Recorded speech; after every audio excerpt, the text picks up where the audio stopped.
नारद जी कहने लगे हिमाचल जी आपकी कन्या परम सुंदरी सुशील है और बड़ी सयानी है, इनका नाम उमा होगा, अंबिका होगा और भवानी होगा। क्या होगा? इनका नाम उमा होगा। एक बात बोलूं, आप आगे की तरफ खिंच रहे हो, यहाँ से बैठने की अनुमति नहीं है। आप बराबर में बैठे हो मंचली में, पीछे ही बैठना चाहिए वैसे तो, पर मैं तो इसलिए नहीं कहता हूँ, फिर कहेंगे महाराज मैं आकर करता हूँ, यहाँ की रीति ऐसी है। तो मैं तो यहाँ की रीति से और डर गया हूँ ना, हर बात पे कह देते कि यहाँ तो रिवाज ऐसी। अब मुझे तो इतना डर हो रहा है कहीं यहाँ की रिवाज ऐसी ना हो कि गद्दी पे आके बैठ जाए।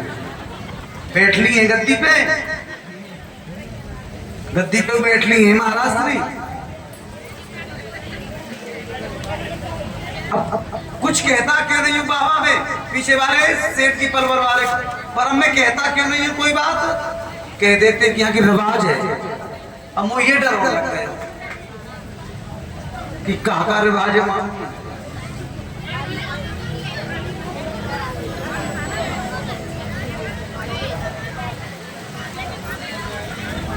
ये कहते कि यहाँ की रिवाज है।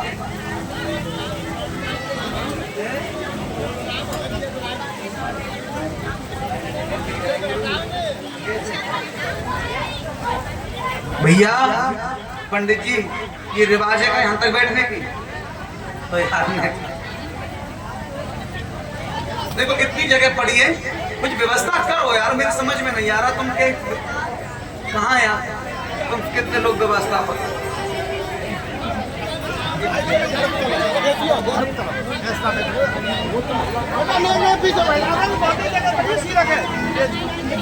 कोई ना कोई बात है। एक बार और आज बैठ जाओ, ठीक है आज कोई बात नहीं। बाबा भगत जी चौधरी साहब आज तो मैं बैठ जानते हो, पर कल से ये व्यवस्था बनाओ, या तो जो हमारे अंकल जी बड़े बूढ़े बैठे हैं उनने पली तरफ ले लियो, एक साइड को आ जाएंगे, हाँ एक साइड में इनको ले लो, एक साइड में इनको ले लो। बताओ कैसे करो। ये धीरे धीरे व्यास गति के पीछे सुनने लगे ना, बहुत बड़े अपराधी होते। मैं सच बता रहा हूँ, भागवत में वर्णन आता है जब भोले बाबा माँ पार्वती को अमर कथा सुना रही थी, वो आगे होने चाहिए पीछे न ठीक होने है, चाहिए। तो क्या हुआ, एक तोते गर्भवती थी, उसका अंडा रह गया, फूट गया, और तोते का बच्चा गदगद होकर के व्यास मंच के पीछे कथा सुन रहा। गौरा मैया को नींद आ गई, लेकिन जब नींद आ गई तो तोते के बच्चे ने सोचा कथा बंद हो जाएगी बीच में। माँ पार्वती के स्वरों में आवाज लगाने लगा ओम ओम करके। लेकिन जैसे कृष्ण कथा भागवत में तो 14 दिन कृष्ण जन्म होता है, जैसे भोलेनाथ ने जयकार लगाया, माँ पार्वती की नींद खुली। ध्यान सुनना, कभी बराबर में पीछे मत बैठना। तो पार्वती जी ने कहा हे प्रभु फिर क्या हुआ, मैं तो सो गई थी, तो कथा किसने सुनी? इधर देखा उधर देखा, लेकिन पीछे मुड़ के देखा तो तोते का बच्चा। भोलेनाथ को क्रोध आया और त्रिशूल लेकर के तोते के बच्चे के पीछे आगे आगे तोते का बच्चा और पीछे पीछे भोलेनाथ त्रिशूल लेकर।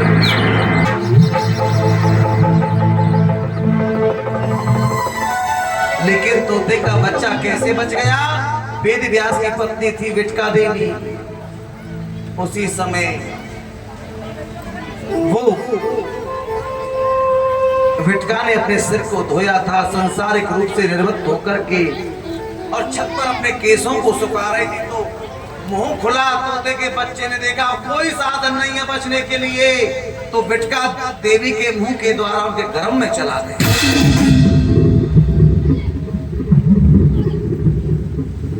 थी वेद व्यास की नारी, वो छत पर केस सुखाई, जब उसने मुख खोला था तोता उसमें गयो समाई।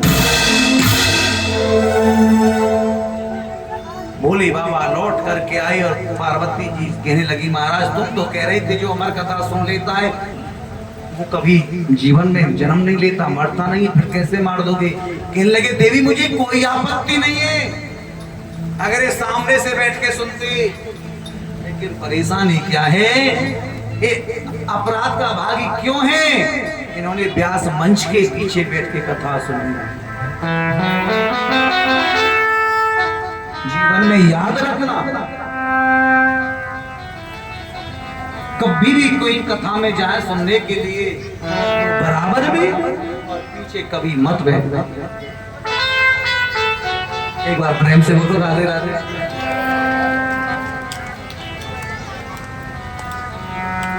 तो राजन कहने लगे, मसूद जातिकम ब्रूटी गुरुदोष समुद्रम कस्य प्रिया भगवतो भवस्यति सुता मम।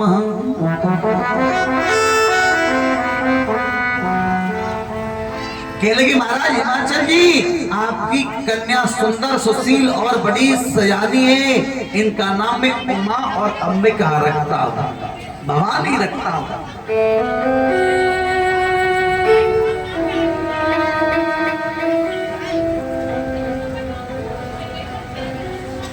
सुंदर सहज सुशील सयानी और नाम उमा अंबिका।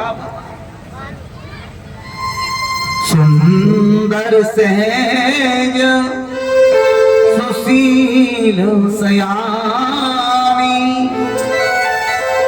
नाम उमा अंबिका भवानी। सदा अचल रही। महाराज सुनो, नारद जी कहते हैं, हे हिमाचल महाराज, आपकी पुत्री के हाथ की केवल एक रेखा विलक्षण है। क्या? योगी नग्नो अग्नो कामहि मातृका विवर्जता अमानो असुस्वे सचः कपीतरस्या बिल्वीदृशः।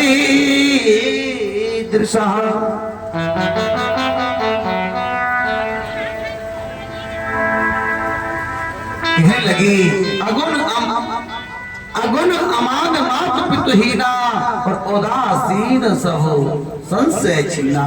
आपकी कन्या को ऐसा पति मिलेगा जो योगी नग्न निर्गुण निष्काम माता पिता से रहित होकर महाराज अमंगल वेश वाला होगा।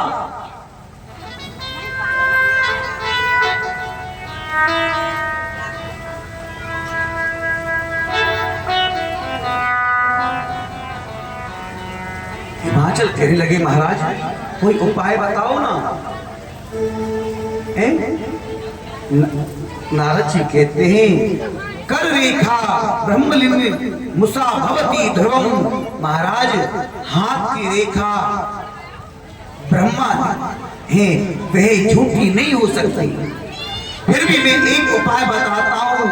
मैंने वर में जो जो दोष गिनाए हैं वे सब भगवान शिव में हैं। अगर इनका विवाह भगवान शिव से हो जाए तो वो दोष गुणों को बदल जाएंगे। और महाराज क्योंकि भगवान शिव सामर्थ्यवान हैं और कहते हैं ना, समर्थ को नहीं दोष गोसाई। समर्थ को दोष नहीं लगता। समर्थ को नहीं दोष गोसाई।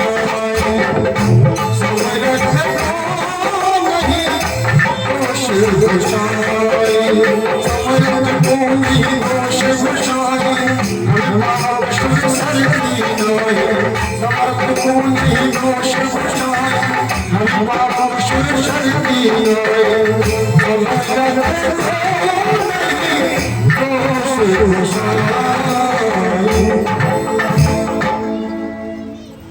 भगवान शिव तो निर्विकार हैं। उन्होंने तो माता सती से प्रतिज्ञा की थी कि मैं तुम्हारे अतिरिक्त किसी दूसरी स्त्री का वर्ण कभी नहीं करूंगा। मुझे संदेह है। नारद जी कहते हैं, हिमाचल हे हिमाचल जी, वे शक्ति ही आपके यहाँ पार्वती बनकर प्रकट हुई हैं। आपकी ये पुत्री ही पूर्व जन्म में सती के रूप में दक्ष के यहाँ प्रकट हुई थी और वे ही अब पुनः से पुनः देवः गेहे अंबिका शिवः पार्वती हिरण्यम भवस्यति न संशया।